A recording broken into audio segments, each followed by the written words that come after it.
কুমিল্লা নগরীর নিচু সড়কগুলোতে তৈরি হয় জলাবদ্ধতা, এতে নগরবাসীদের দুর্ভোগ পৌঁছায় চরমে। এজন্য অপরিকল্পিত ড্রেনেজ ব্যবস্থাকে দুষছেন নগরবাসী। এ নিয়ে বিস্তারিত জানাতে নগরের ঠাকুরপাড়া থেকে যুক্ত হচ্ছেন সহকর্মী মাসুদ আলম। মাসুদ, জানতে চাই যে ড্রেনেজ ব্যবস্থার উন্নয়ন এবং পানি নিষ্কাশনে সিটি কর্পোরেশনের পক্ষ থেকে নতুন কোনো পরিকল্পনা বা উদ্যোগ নেওয়া হয়েছে কিনা?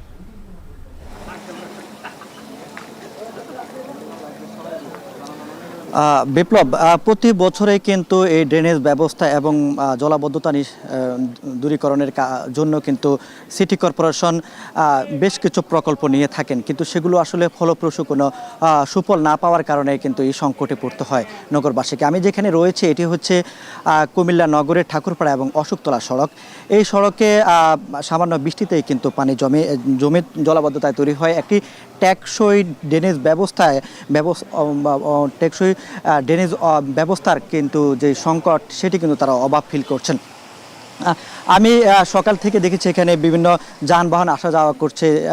এই যে যানবাহনগুলো যাচ্ছে তার অর্ধেক অংশ কিন্তু ডুবে যাচ্ছে।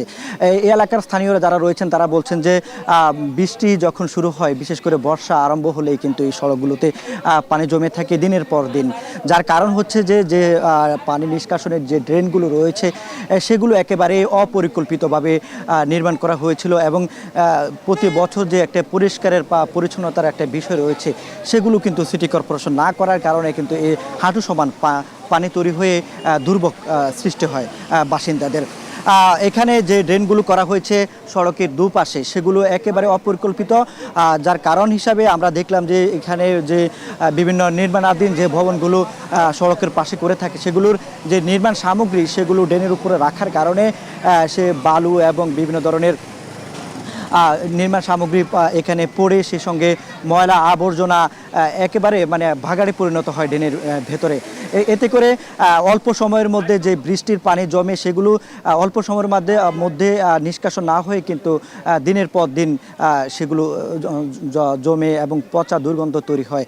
এতে করে মানুষ তার যে দৈনন্দিন যে সড়কটি তারা ব্যবহার করে থাকেন সেটি কিন্তু একেবারে দুর্ভোগে পড়তে হয়। বিশেষ করে আমরা দেখলাম যে স্কুল গ্রামে যে শিক্ষার্থীগুলো রয়েছে, যেগুলো অটোরিকশা চেঞ্জিতে করে যারা যাচ্ছিলেন তারা দুর্ভোগে পড়ছেন। আবার যারা মোটরসাইকেল নিয়ে চলাচল করছেন তারা পা উঠিয়ে চলাচল করছেন।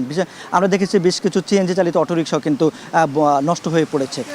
তো গতকাল ছিল সিটি কর্পোরেশনের যে 24-25 অর্থ বছরের যে বাজেট, সেখানে নগরবাসীর যে যারা সচেতন মহল রয়েছেন এবং সাংবাদিক সমাজ রয়েছেন তাদের প্রশ্নের মুখোমুখি হয়েছেন মেয়র। তিনি বলছেন যে এই কুমিল্লা শহরের যে যানজট এবং জলাবদ্ধতার যে সমস্যাটা, তিনি অতিই সেগুলোর দিকে দৃষ্টি দেবেন এবং নিরসনের ব্যবস্থা করবেন। তো বিপ্লব, এই ছিল। অল্প বৃষ্টিতে কুমিল্লা শহরে তৈরি হয় জলাবদ্ধতা এবং এই জলাবদ্ধতায় ভোগান্তিতে পড়তে হয় নগরবাসীকে। বিস্তারিত